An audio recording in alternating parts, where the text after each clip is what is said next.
How are you? Oh my God, I love your shirt. Wait, have you never seen these shirts? No, of course I have. I have them. But just saying. Cute. I just happened to pull it out of the washer. I didn't know what was going to be going on, and I figured I'd throw it out. What are the chances? Serendipity. Oh. Hey!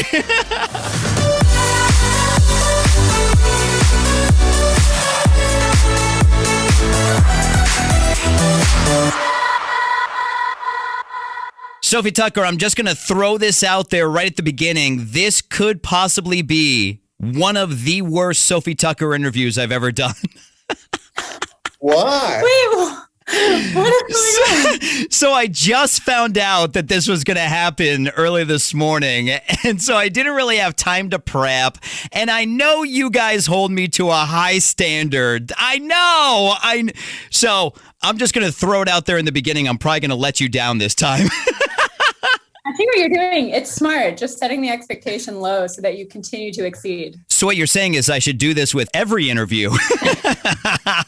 SOFI Tukker, welcome back to America's Dance 30. Thank you. Always happy to be back. Put aside the fact that this might be one of the worst interviews I've ever done. The most important thing is we are celebrating another #1. Congratulations, guys. Thank you. It's always a good sign when we see in our calendar that we have an interview with you, because it usually means something good is going on with the song. Well, that was actually going to be a question of mine later on. So when you guys put out a song as artists, do you guys pay attention to what's happening with it on the charts, or do you just put it out and then just kind of do your own thing? I'd say we definitely pay attention, but we don't live by it. You know, it doesn't we try not to get too emotionally involved in how it's taken. As long as we love it, we feel pretty good about it. But we definitely pay attention. Yeah, and when you get a #1, it's like, it feels great, Yeah. of course. Yeah, but it's not one of those things where like you watch it as it's going up the chart, like every single day hopping on or anything, right? No. But we do get an email every week from our management team, and they'll be like, this is where it's at the chart, and this is all the numbers, and Yeah, we're not I'm personally not going and looking at the charts, but I know we're going to get the update, and if it keeps going up, if it gets into the top 10, I start really paying attention to those updates, Well, last time we chatted, you shared with us how the song Sun Came Up was born with John Summit. Why don't you quickly just recap it for us again, how the song came about? We were deep in the pandemic, feeling, we were excited because we were able to do live streams and connect with people.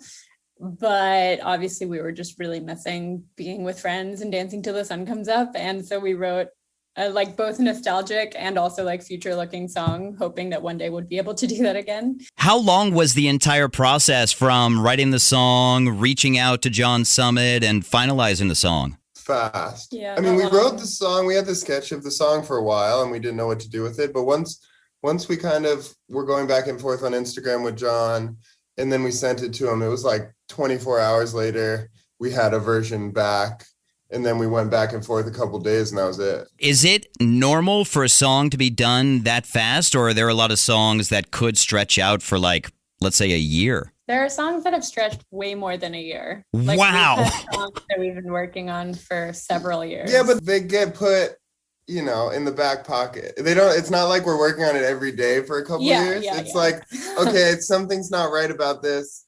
And we always have so many songs going that, sometimes we'll put on the back burner and wake up in 6 months and be like, I have an idea for that song now. Purple Hat was actually a song a year or two before Purple Hat was born. And it was just we really liked the vocal. And then we were writing another song. We were like, oh my God, what about that vocal to that song Purple Hat? And then it just worked really well. It was actually a 135 techno song. And the Purple Hat cheetah print dancing on the people was actually half-timed. It was slower.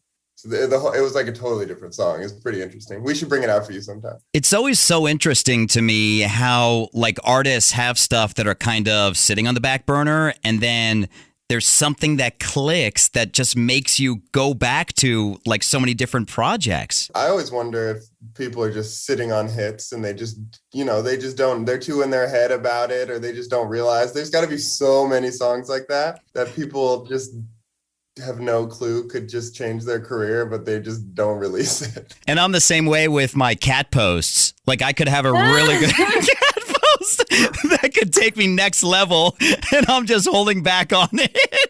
Just put them out. What's holding you back? Just let it rip. I'll tell you if they're terrible. Oh, thank you. I appreciate it. And how ironic that my cat's name is Tucker, too. No. Oh, dude, you didn't know that? Are you serious? I swear to God, Aiden and Tucker. How have you never mentioned that in a conversation before? Because I'm a horrible interviewer. That's why. Well, what's so funny is I've actually kind of had it in my back pocket to mention it to you every time, and I've just never mentioned it. But yes, Tucker was born, I think, probably. How old is Tucker? He's 3.5, so he's been along before we got this like relationship that we've built. So it's not like I named him after you, Tucker. I mean, you could have. You've been a band for like five or 6 years now. You could have. Oh my God, that is hilarious. Well, last time we chatted, we got to know you guys a lot better with SOFI or Tucker.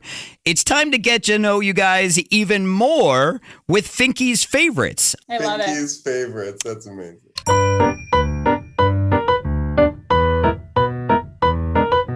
So, Sun Came Up is obviously your brand new number one. What's your favorite place to watch the sun come up? From bed. I love staying out really late and dancing all night, but I hate when the sun comes up because then you feel like I stayed too long. I stayed too long. Should have gone home. I turned like untechno of me, but like it is what it is. I remember being at an old warehouse party years ago where we stayed until the sun came up and we went in at night, came out in the morning, and it was like, what is happening right now? No, when you leave the club or the warehouse and it's light outside, you feel bad. You're like, damn it. So should have left earlier. Now, you guys just did an amazing cover of What a Wonderful World. What's one of your favorite old classic songs? I mean, I'm just going to have to talk about What a Wonderful World because it is like one of my all-time favorite classic songs for sure. And actually, like the day it was released, my dad revealed to me that he sung that song to me when I was born. So it became even more special to me. That is amazing. And it's such a great song. It's an exclusive right now on Apple Music, so it's not everywhere yet. But it will in be. a couple months, it will be everywhere. And I'm so proud of that version of that song. Usually I'm not crazy about covers, and especially classics that are just like so good already.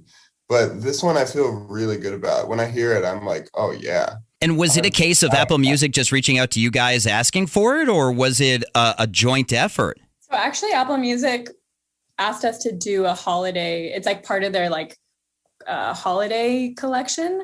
And there was a list of songs that we could choose from. And we were like, we're not really going to do a Christmas song, but What a Wonderful World was on the list. And so we were like, let's definitely try that. And it turned out amazing. Great job with that. Now, last month, you guys played 3 shows in 3 different cities in one weekend, which is pretty amazing. And I mean, I told you guys when I finally got to see you guys live that it was so good seeing you guys back on stage and happy and having a good time. Do you have a favorite place to play live? I think we have a lot of favorite places to play live. Yeah. I think for different reasons, different places are really special. And then Brazil is really special because a lot of our music is in Portuguese and people can sing along. Yeah. And we have I have a special soul connection with Brazil. So that's for sure up there. Mexico is always so special. We just have such an amazing, passionate fan base there, and the shows are huge. I'd say Turkey is incredible. There's some random places like Budapest, Berlin, they're just huge shows, and they are so amazing. And I forget who I was just talking to, but we were talking about how when you go to foreign cities and they don't speak really any English, but then they're sitting there singing your songs back to you. That's got to be such an amazing feeling. It really is. It is. Like, I think actually, sorry. I was going to just make a joke. We even get that in the US because yeah. people are trying to sing Portuguese back at us. Yeah. I was going to say, like, the craziest experience is like being in a place like Turkey where people are singing in Portuguese to our music. It's like so cool. It's so global and just such a trip. Now, through the pandemic, you guys obviously built your fan base up. I mean, to an umpteenth level with the Freak Fam. Do you guys have a favorite moment that you've had when you've met your fans live? It's special every time. Yeah, it's really special. The first thing that I just thought of is we were just at Outside Lands in San Francisco, and we had a pretty large Freak Fam meetup because it was the first show that we announced while we were still in the pandemic. So a lot of like the international Freak Fam like flew in for Outside Lands. Oh, wow. And one of the coolest things about it really was like they had like a whole weekend together. Yeah, some of them a whole week together. They came early, like 4 days before the festival started, and had events every day all together.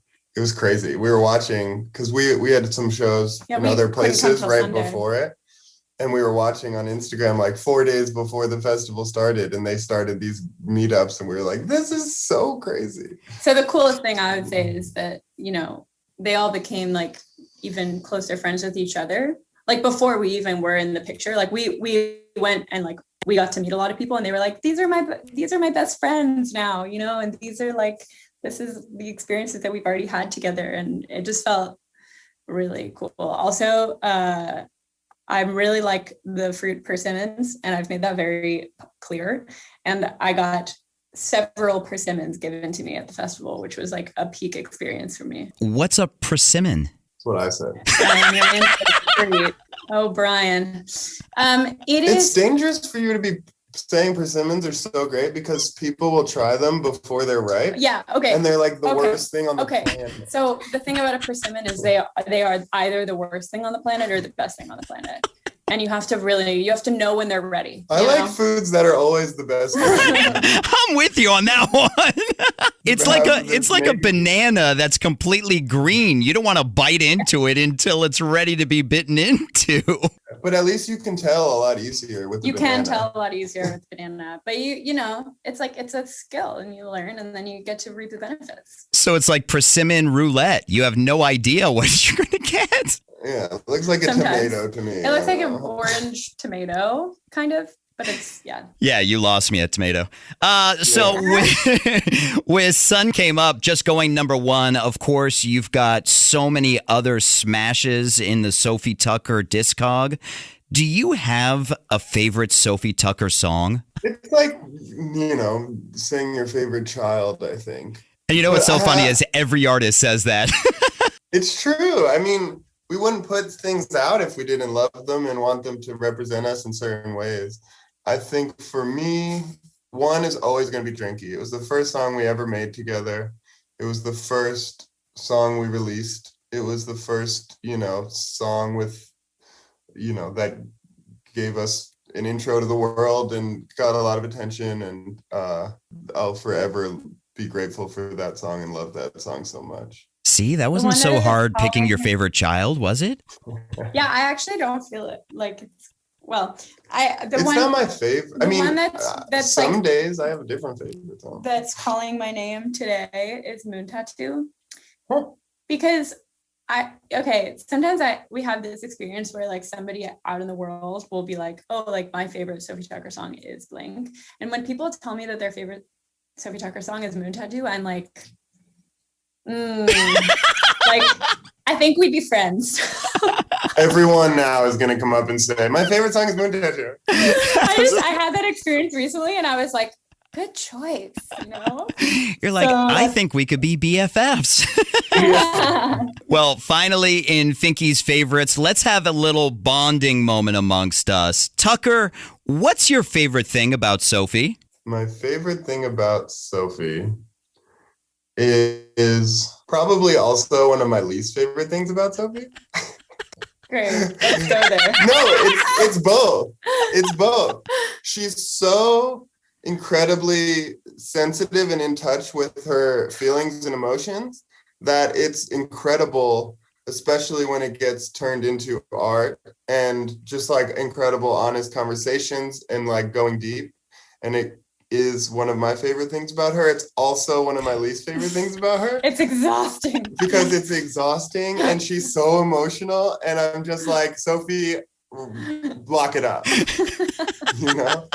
Now, Sophie, what is one of your favorite things about Tucker? We could go with just a most favorite. It doesn't have to be a least. My favorite thing about Tucker is his inclination towards community building.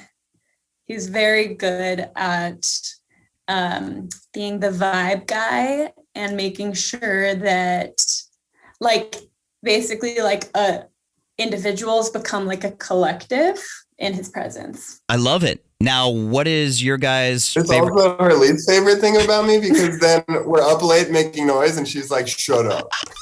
Oh my God, I saw that in your stories the other day. I think it was when you were in Istanbul when Sophie's back at the hotel just chilling and Tucker, you're out partying.